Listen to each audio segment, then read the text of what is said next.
los hermanos sean unidos, porque esa es la ley primera. Tengan unión verdadera en cualquier tiempo que sea, porque si entre ellos pelean, los devoran los de afuera. 90 buques mercantes, 20 de guerra, 20 de guerra.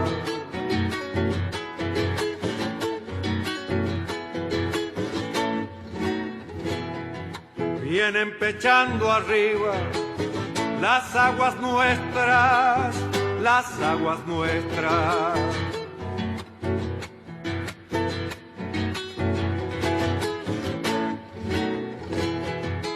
Veinte de guerra vienen con sus banderas, con sus banderas.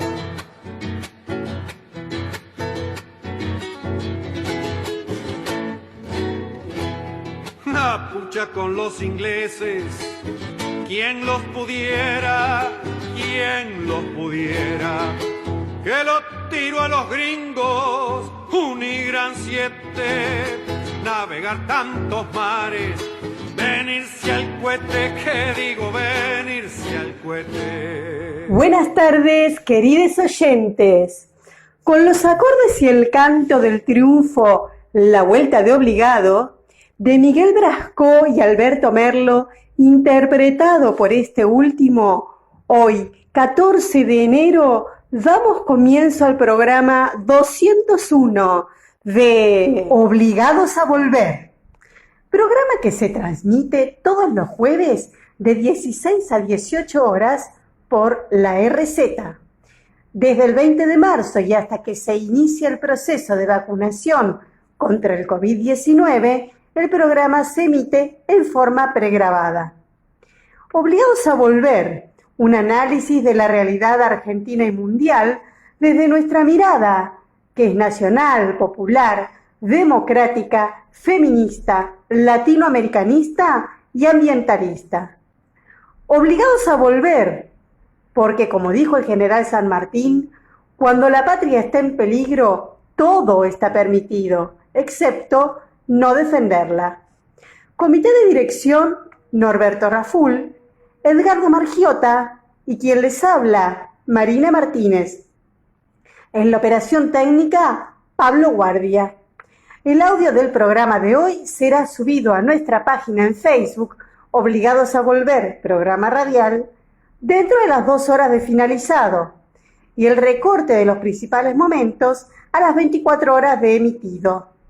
A continuación, Norberto nos comentará, como suele hacerlo, el temario de nuestro programa de hoy. Buenas tardes, Norberto. Buenas tardes, Marina. Buenas tardes a todos, todas y todes les oyentes de Obligados a Volver.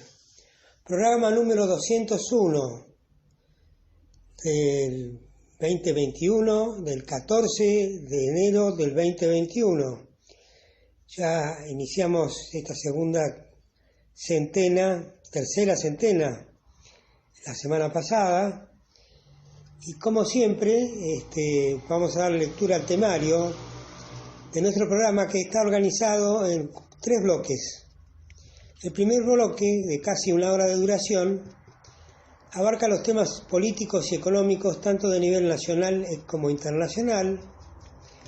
Tiene su mirada histórica, que son las efemérides, que recordamos, preparadas por Edgardo Margiota, y luego una sección clásica, que son las operetas, que es el análisis de los comentarios políticos de la prensa hegemónica, básicamente la escrita, a lo largo de la semana, y con un cierre el domingo anterior, o sea, en este caso el domingo 10.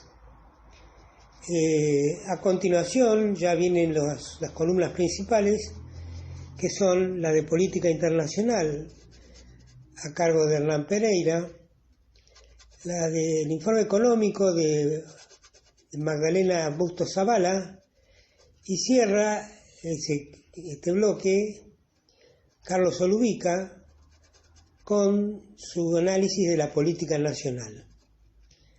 Tenemos un pequeño paréntesis, una tanda comercial para la radio, y luego arrancamos con nuestro segundo bloque, con el columnista invitado, que en este caso es Pablo Vázquez, y se va a referir al Pacto Federal del 4 de enero de 1831, acontecimiento importantísimo en la historia constitucional de nuestro país. Luego de eso viene la columna Hábitat y Vivienda de Silvia Agostinis, que va a hacer una comparación entre el 2010 y el 2020 con este título: A modo de balance, el bicentenario Néstor y el indoamericano por un lado, y Guernica y Diego por el otro. Se cierra así el segundo bloque, pasando entonces al tercero, que también denominamos segmento cultural, y con la columna Aquí Folclore de Edgardo Margiota, que hoy trae a los trovadores del norte y a secas.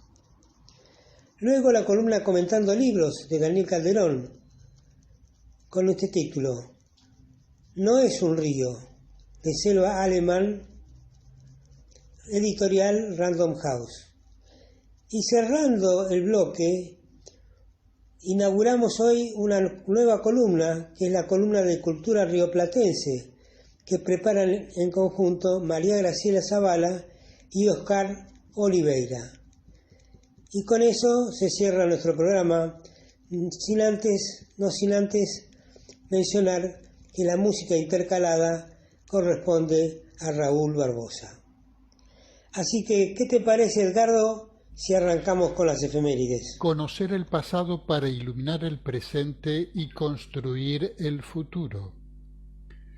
Efemérides correspondientes a la última semana. 8 de enero de 1945 se crean los Tribunales del Trabajo, que tienen jurisdicción en los conflictos obreros patronales para solucionar los problemas generados en ese ámbito.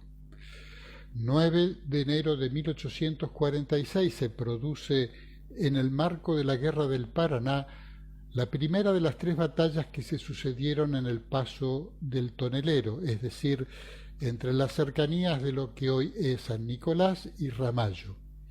Al mando del general Lucio Norberto Mansilla, las tropas argentinas bombardearon al convoy anglo-francés de tal forma que los dejaron diezmados. 10 de enero de 1919 se crea la Unión Tranviarios, el primer sindicato nacional de la actividad. Por tal razón, en recordación de esta fecha se celebra el Día del Trabajador del Transporte de Pasajeros.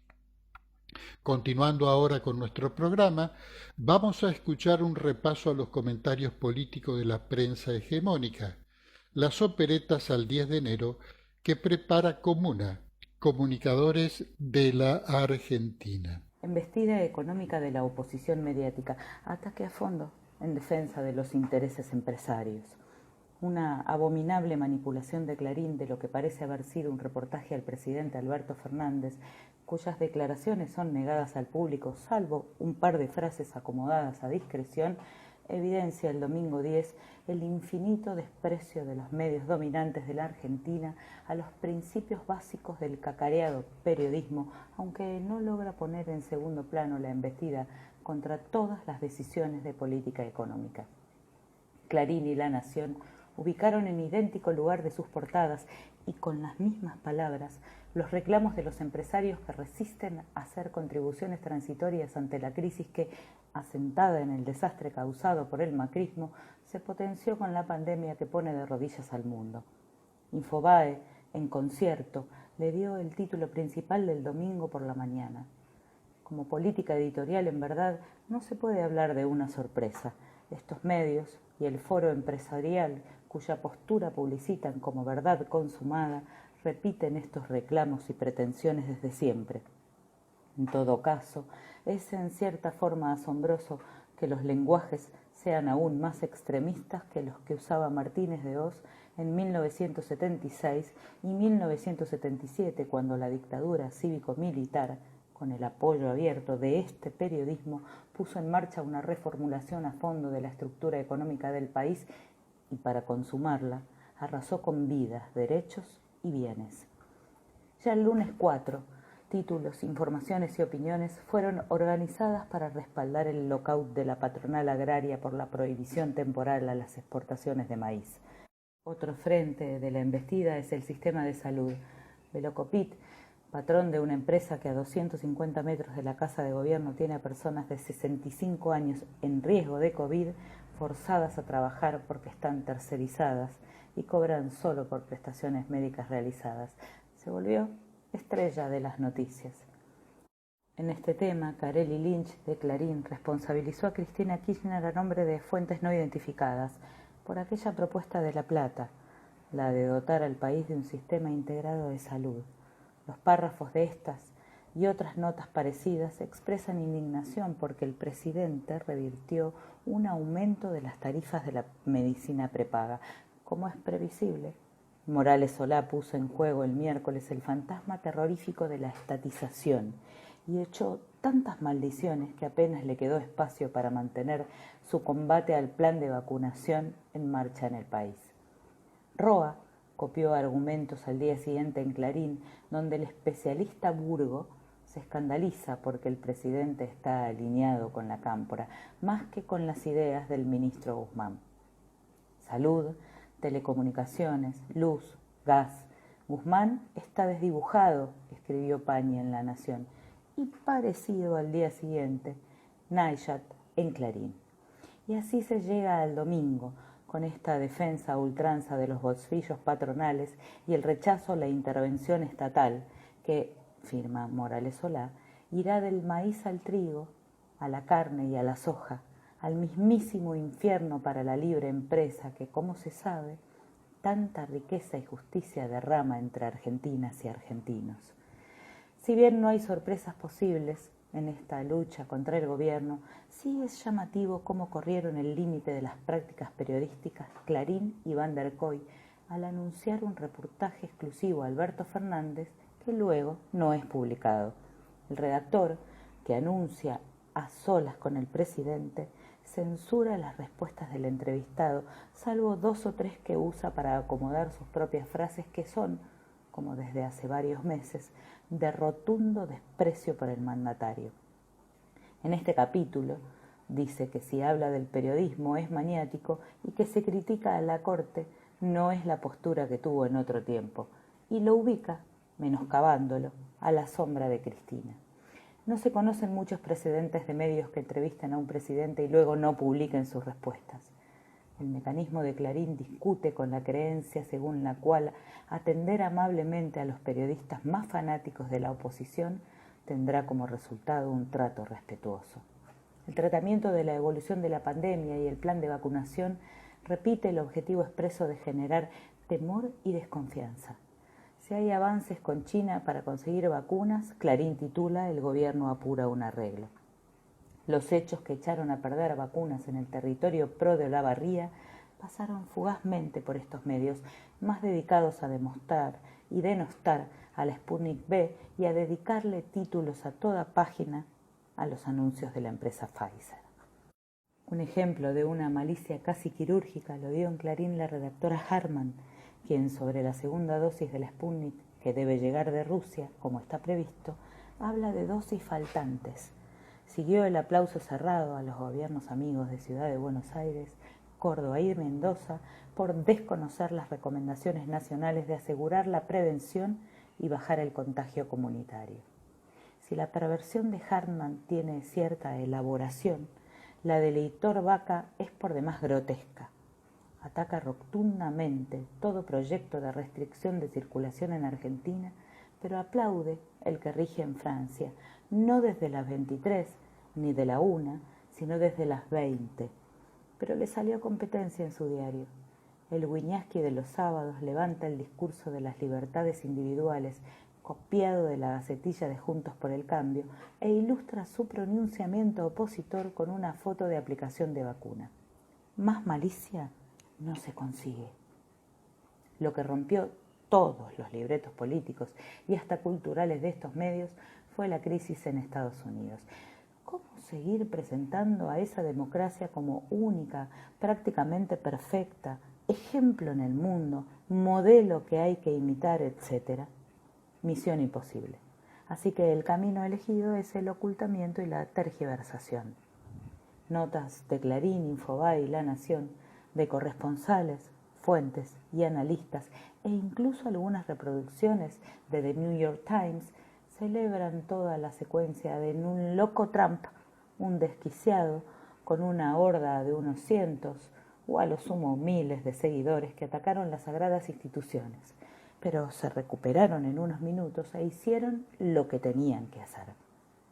No hay siquiera preguntas sobre cómo esta gran democracia puso en la Casa Blanca a este loco y cómo al cabo de 4 años calamitosos consigue 78 millones de votos. Ni una palabra sobre el avance de esta brutalidad política, económica y racial que encarna Trump en la base social estadounidense y sobre cuáles son allí las condiciones que le dan vida a lo que él propone. Por supuesto, prácticamente no se menciona otro tema que derrumba el mito de la democracia estable y segura que jamás avasalla sus símbolos sagrados. ¿Cómo es posible que el dispositivo que patrulla el mundo y aplica la fuerza donde quiere y como quiere, salvo unos pocos espacios en control de China y Rusia, no pudo evitar que cientos de personas se adueñaran del Capitolio? ¿Y cuáles son las complicidades de los mandos militares y de seguridad? Pero, en fin, hay un hecho noticioso que no refiere a la Argentina, ni a la política, ni a la disputa por la riqueza, que sirve para comprender cómo estos medios conciben el tratamiento de la información, el derecho del público a saber y el respeto que debería inspirar. El viernes Infobae incluyó entre sus títulos destacados: la NASA calculó la fecha de un posible impacto de un asteroide contra la Tierra. El lector, al fin incauto, por no decir estúpido, entra a la nota y descubre que esa posibilidad es de 0,026% y que además es posible que el terrorífico objeto celeste pierda una parte considerable de su masa si atravesara la atmósfera. Esto fue Operetas, Comuna, Comunicadores de Argentina, www.comunanet.com.ar.